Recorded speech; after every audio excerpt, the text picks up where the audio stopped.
Hello everyone, welcome back to my channel. Surf's up, we're on day 3 of Beach Week. Today I'm going to be focusing on the Hero Arts Color Layering Beach Heroscape stamp set to create these cards. Well, today I'm going to show you the one on the right and the one on the left. The middle happens to be a bonus card, so I'll show you that at the end of the video. So let's begin with a more simple card. So I'm starting off by stamping the beach scene with, I believe this is Ocean Waves ink from Altenew. Now this particular stamp set only has 2 layers, which makes it super easy. Very forgiving. Now I'm going in with the second layer in Dusk, also from Altenew, and stamping that on top. Alright, so I created a mask with the dies out of some magic masking paper from Gina K. It is fantastic because I use this poor little mask so many times and it's still going strong. So this stuff really is magic. It lives up to its name. So I'm using some post-it tape that I have also reused several times to section off the sky and the sand part that I want to blend in. So I'm going to be using this cloud stencil from MFT along with Tumbled Glass Distress Oxide ink. I wanted to use the new speckled egg, but I totally forgot. So this is kind of my go-to, so that's what I picked up. So I'm rotating the stencil so I can get different cloud patterns, and I'm just scooching down the panel and then inking it up just very lightly because I don't want it to stand out a lot. I'm going to remove part of it just to see if I need any more cloud layers, and I don't. I like how far it's going down, but I do want to blend in that edge to create that horizon line. Next, I'm going to take that post-it tape and mask off the top part so that I don't get any of the sand up in the sky area. So I'm going to mask it off just like that. And I'm going to use my favorite ink for creating sand, which is tea dye. So I'm going to ink blend that, and I'm not worried about if it's not even or if it's blotchy because it will even out. And once I put in the dots and bits of sand, then you won't be able to tell anything anyway. It's all good. It's all forgiving. So I'm going in and splattering in those bits of sand. I like using Distress ink for the sand because they kind of stay a little bit darker onto the paper, as well as using the Dr. P.H. Martin's Bombay White India ink. So I'm going to go ahead and peel the mask, and then you can see how beautiful that layer looks. I'm going to stamp the hang glider and the little birds in black ink. And when I looked at the stamp, I noticed there was like a piece that I missed. I thought I had something on the stamp, but when I went to look at it more closely, I saw there was like a nick in the stamp. So yeah, that is going to leave that white mark regardless of how many times I stamp it. So you'll see how I fix it in a minute. I went ahead and stamped the little trio of shells in brown ink. It's very subtle, but again, it's just an added detail. So I took the black Memento ink pen and just filled in that little area. So no harm, no foul. I stamped the little surfer and then the shark fin as a nod to Shark Week coming up on Discovery Channel on Sunday. I always look forward to Shark Week. And, you know, as a reminder, we have to share the oceans with the critters that live there. I stamped the sentiment that says Ride the Waves on the bottom right corner, and then I adhered the panel to an A2 card base. So the finished card is 4 1/4 by 5 1/2. Now some final details. I took the glitter pen and then added just here and there across the water, the hang glider and the birds, and along the little surfboard too.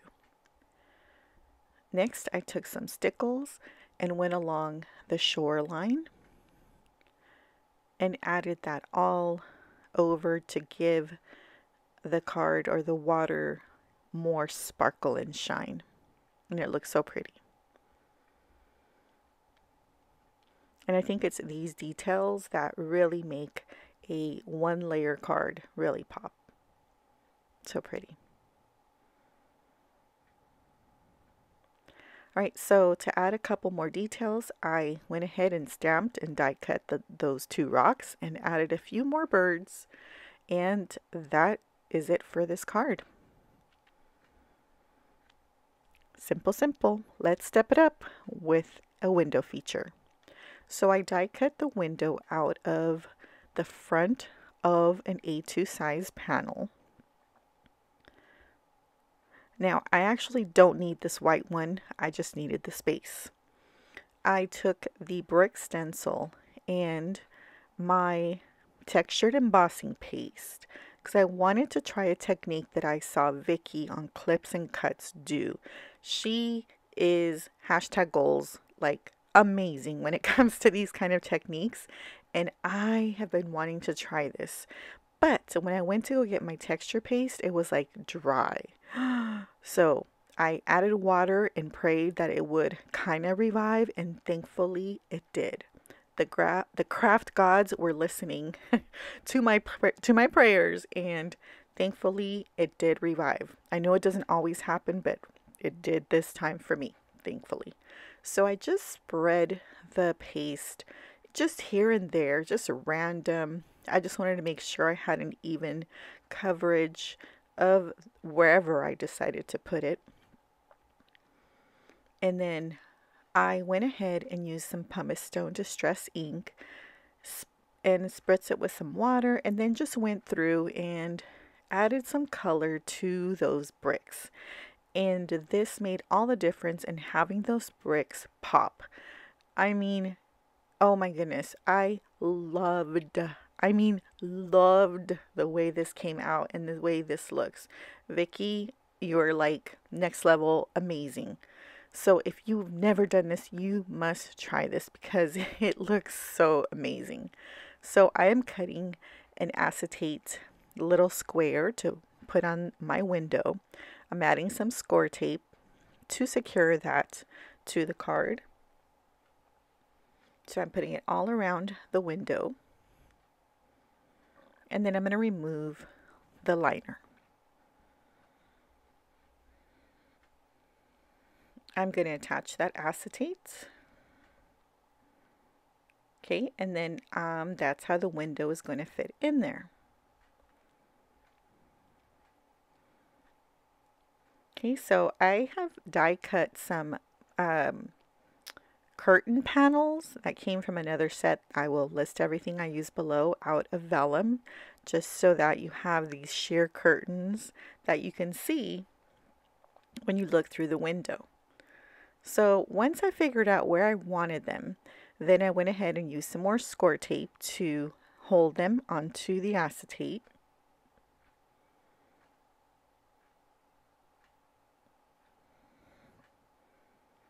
Just like so.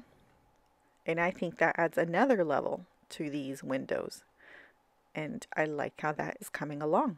So now I'm ready to adhere the window panel to the front of the card. So I'm using a little bit of wet glue for that. And it falls in there like a puzzle piece. Just perfect.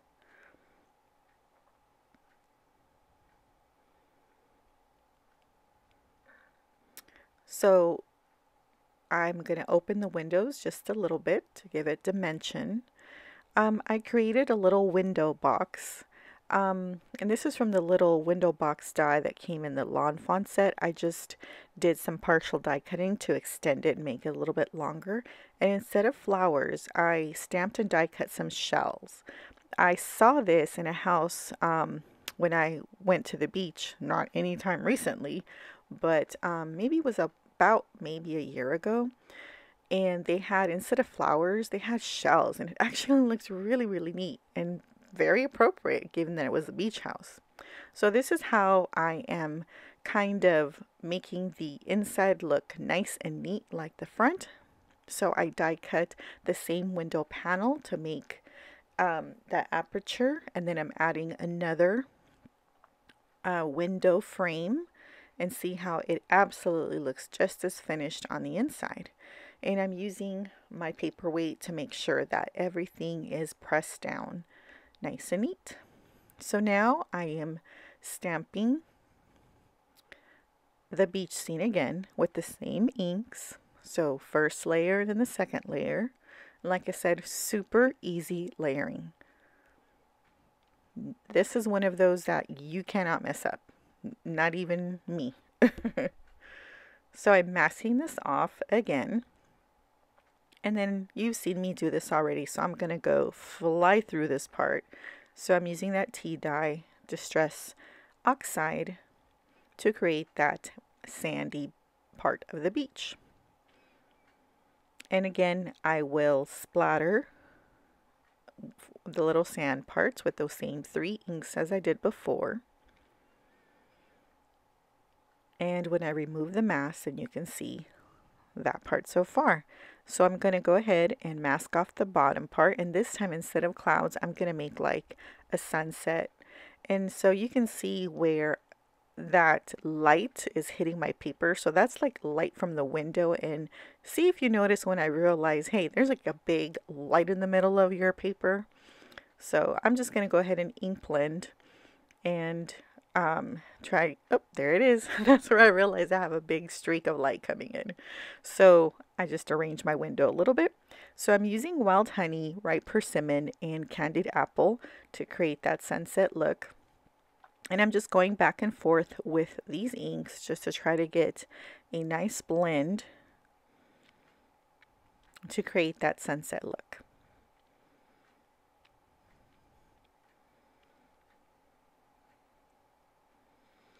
Alright, so there it is. Looks great. So now I wanted to use this sun stencil to create like some sun rays, but I didn't want it to be like super obvious. I wanted it to be a little bit subtle. So I'm using squeezed lemonade here to ink up those sun rays. So I'm going to go ahead and use some tape to just hold the stencil down, and I'm also using my hand to make sure that the stencil and the paper is not moving anywhere. Then I went ahead and moved the stencil up so those rays can go all the way to the edge of the paper. And here's the reveal, and I loved how that looks too.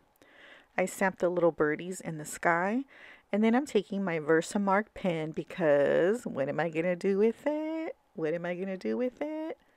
That's right, I'm using my white puff embossing powder to make those waves in that ocean water absolutely look amazing. So I'm thinking about where I want to put my little surfers. I know I want this one to be up here at the top, and then the little surfer person up there, because I want the sentiment to be on the bottom right corner. So I'm going to use my stamp positioner to stamp that in, and the sentiment just reads hello, but I wanted it a little bit darker, so I used a little darker brown ink, and I like that better. I stamped and die cut the little person chilling there on the beach. I felt like it needed something there, so that was the perfect thing for it. So okay, now I'm ready to put this panel inside now that I like how everything looks. So I'm going to adhere this panel with some Nuvo Deluxe glue and make sure it's all centered and that it looks good from the window looking into it. So now some final touches. I'm going to take the glitter pen and add some sparkle. Now here's the bonus card. So this is a 6x6 card. It needed to be much bigger to accommodate what's on the inside, but I did the same thing that I did with the other cards, as you can see. So I have the sun, the beach, the sand, and when you open it up, boom, out pops a beach ball. So you have the little crabs there holding up their signs to wish you a happy summer, and of course you need to bring your beach ball to the beach. So much fun. I love anything pops up, moves, or whatever. I love everything interactive. So You just flatten it down and then secure it with, you know, a nice little bow. And then when the recipient opens it, it pops right up. So much fun. So here's today's cards. The bonus card, really simple 1-layer card. And then the window scene with that amazing technique of Vicky's. Oh, you got to try it. It's really, really awesome. So now here's one last peek at today's cards. I love that so much. And then the peek of what's inside from the window. And then the bonus card with the very same techniques that I've done. Now this pop-up ball is no longer available, but there is a newer version I will list, so if you're interested, you can pick that one up. All right, so how about we review all the cards for Beach Week? So starting with day 1, these using the Ocean Minded stamp set from Gina K, which is such a beautiful set, and with the pop-up Adirondack chair for you to sit and enjoy and relax a beach day. Day 2 brought a slimline card with that beautiful beach scene using another Hero Arts color layering, sea and sky and waves, and a pop-up box card featuring the same set and the little mermaid and dolphins enjoying the beach life. And today's cards, the simple 1-layer and the window with the awesome technique. I hope you enjoyed Beach Week, and if you have any suggestions for anything else you'd like to see, please leave them in the comments section. I would love to do something for you. So thanks so much for watching, liking, commenting, and subscribing. Stay safe, everyone. Have a lovely crafternoon. And if you're interested in any more videos, then here are a couple for you to watch. Thanks. Until next time, bye.